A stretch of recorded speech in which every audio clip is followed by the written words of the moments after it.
नमस्कार. मल्हार टीव्हीच्या सकाळच्या बातमीपत्रामध्ये आपलं स्वागत. आयकर विभागाचे अधिकारी असल्याचे सांगून एका व्यावसायिकाच्या घरी छापेमारी करणाऱ्या 4 जणांच्या टोळीतील 3घांना रोहा पोलिसांनी अटक केली आहे. 4घांपैकी एक जण पळून जाण्यात यशस्वी झाला आहे. फैयाज कादिर काझी, मोहम्मद गौस उमर शेख, कुतुबुद्दीन दाऊद सय्यद अशी या अधिकाऱ्यांची नावे आहेत. पळून गेलेल्या आयाज शेखचा शोध पोलीस घेत आहेत. मोहम्मद आसिफ शौकत अन्सारी यांच्या घरी मंगळवारी सायंकाळी 5च्या सुमारास 4 तोतया आयकर विभागाचे अधिकारी आले होते. त्यांच्याकडील ओळखपत्र दाखवून तक्रारदारांचे वडील शौकत अन्सारी यांच्या नावाचे सर्च वॉरंट दाखवून घराची झडती घेत असताना तक्रारदारांना संशय आला. त्यांनी रोहा पोलीस ठाण्याशी संपर्क साधून याबाबतची माहिती दिली. ही माहिती मिळताच पोलीस निरीक्षक देविदास मोपडे पोलिसांसह पोहोचले. त्या दरम्यान या तोतया अधिकाऱ्यांनी पोलिसांना कळवले म्हणून तक्रारदारांना शिवीगाळ आणि दमदाटी केली. त्याचवेळी पोलीस तसेच आजूबाजूचे नागरिक तेथे आल्याने त्यातील एक जण पळून गेला.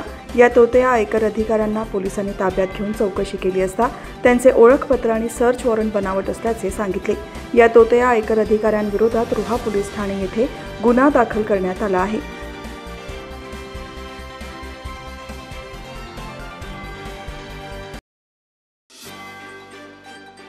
पनवेल महापालिकेच्या वर्धापन दिनाच्या पार्श्वभूमीवर नागरिकांना जास्तीत जास्त सोयीसुविधा देण्याच्या उद्देशाने खारघरमधील केंद्रीय विहारजवळील प्राईड इमारतीच्या तळमजल्यावर मालमत्ता कर संकलन केंद्राचे उद्घाटन आयुक्त मंगेश चितळे यांच्या हस्ते करण्यात आले. यावेळी उपायुक्त बाबासाहेब राजळे, सहाय्यक आयुक्त स्वरूप खारगे, प्रभाग अधिकारी स्मिता काळे, प्रभारी कर अधीक्षक सुनील भोईर, महेश गायकवाड, प्रभारी अधीक्षक जितेंद्र मडवी, अधिकारी कर्मचारी उपस्थित होते. मालमत्ताधारकांच्या बिलांमधील अडचणी लक्षात घेऊन त्या सोडवण्यावरती महापालिकेच्या मालमत्ता कर संकलन विभागाने भर दिला आहे. नागरिकांना कर भरणे सोपे जावे, त्यांच्या मालमत्ता कराच्या बिलामध्ये दुरुस्ती व्हावी, तक्रारींचे निवारण लवकर व्हावे, तसेच महापालिका मुख्यालयात येण्या जाण्याचा वेळ वाचावा या उद्देशाने हे मालमत्ता कर संकलन केंद्र सुरू करण्यात आले आहे.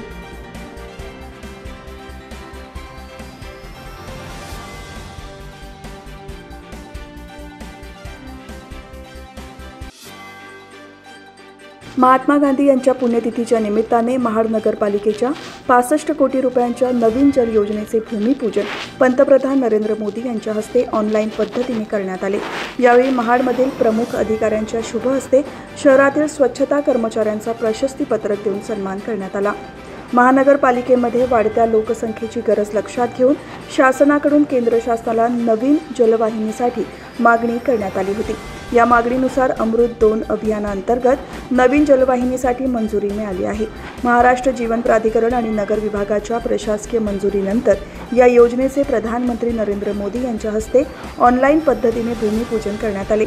दिल्ली येथील एका कार्यक्रमांमध्ये हे भूमिपूजन करण्यात आले असून महापालिकेमध्ये आयोजित करण्यात आलेल्या कार्यक्रमात उपविभागीय अधिकारी ज्ञानोबा बानापुरे, मुख्याधिकारी धनंजय कोळेकर, पोलीस उपविभागीय अधिकारी शंकर काळे तसेच महाडमधील शिवसेना आणि इतर पक्षाचे कार्यकर्ते उपस्थित होते.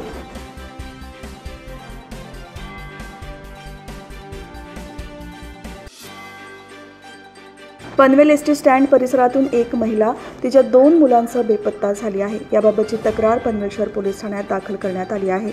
सादमानी मोहम्मद अखिल अलवी ही तिच्या 2 लहान मुलांसह कोपरखेळणे येथून ओला उबर कॅबने पनवेल एसटी स्टँडजवळ आली होती आणि याबाबत तिने तशी माहिती आपल्या पतीला दिली होती.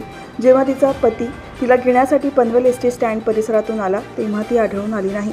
तसेच तिचा मोबाईलसुद्धा बंद मिळून आला आहे. तिच्यासोबत 4 वर्षीय मुलगा अबुजर आणि 3 वर्षांची मुलगी आयत ही आहेत. या तिघांबाबत कोणाला अधिक माहिती असल्यास त्यांनी पनवेल शहर पोलीस ठाण्याशी संपर्क साधावा. रायगड जिल्हा परिषदेच्या माध्यमातून गावागावात स्वच्छता अभियान राबवण्यात आले. लाखो हातांनी मिळून जिल्हा स्वच्छ केला.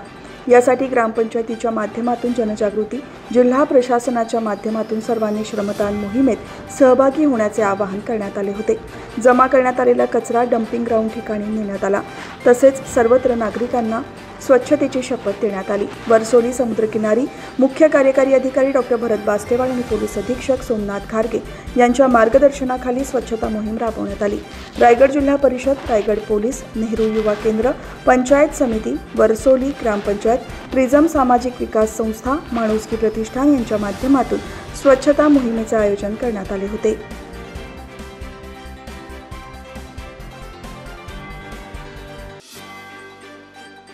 हिंदवी स्वराज्याचे संस्थापक छत्रपती शिवाजी महाराज यांच्या पूर्णाकृती भव्य आणि महाराष्ट्रातील आत्तापर्यंत सर्वात उंच पुतळ्याचे अनावरण आज सायंकाळी 4 वाजता कुंडलिका नदी संवर्धन या ठिकाणी होणार आहे।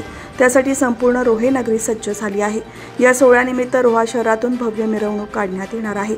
यावेळी खासदार छत्रपती उदयनराजे भोसले, रायगड प्राधिकरणाचे अध्यक्ष युवराज संभाजीराजे छत्रपती, सरखेल कान्होजीराजे अंगरे यांचे वंशज सरखेल रघुजीराजे अंगरे, भारत पेट्रोलियम आणि गॅस नियामक मंडळाचे चेअरमन खासदार सुनील तटकरे, उद्योग मंत्री उदय सामंत, महिला आणि बालकल्याण मंत्री अदिती तटकरे, माजी आमदार अनिकेत तटकरे, सरदार कान्होजीराजे जेधे यांचे थेट वंशज युवराज जेधे, सरदार येसाजी कंक यांचे थेट वंशज रवींद्रजी कंक, सरदार झुंजारराव मरळ यांचे वंशज प्रदीपजी मरळ, सरदार हैबतराव शिळीमकर यांचे वंशज मंगेश शिळीमकर, सरदार पिलाजीराव जाधवराव यांचे थेट वंशज समीरदादा जाधवराव, सरदार विजय रावजी गायकवाड यांचे थेट वंशज अमितदादा गायकवाड, स्वराज्याचे सरसेनापती वीरबाजी पासलकर यांचे थेट वंशज विष्णुपंत पासलकर यांच्यासह इतिहासप्रेमी, कला, क्रीडा आणि साहित्य क्षेत्रातील मान्यवरांची उपस्थिती लाभणार आहे।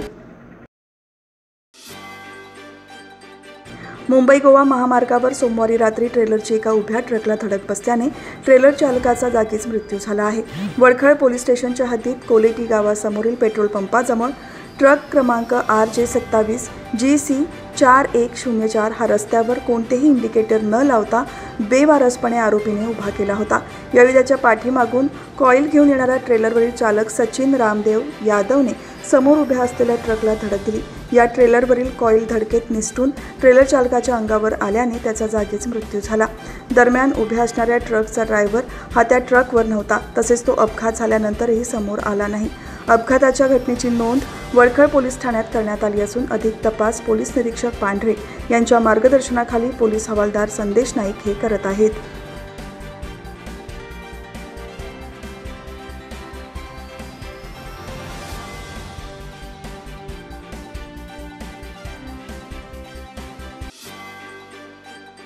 पुण्यातील बावधनमध्ये हेलिकॉप्टर कोसळल्याची घटना घडली होती।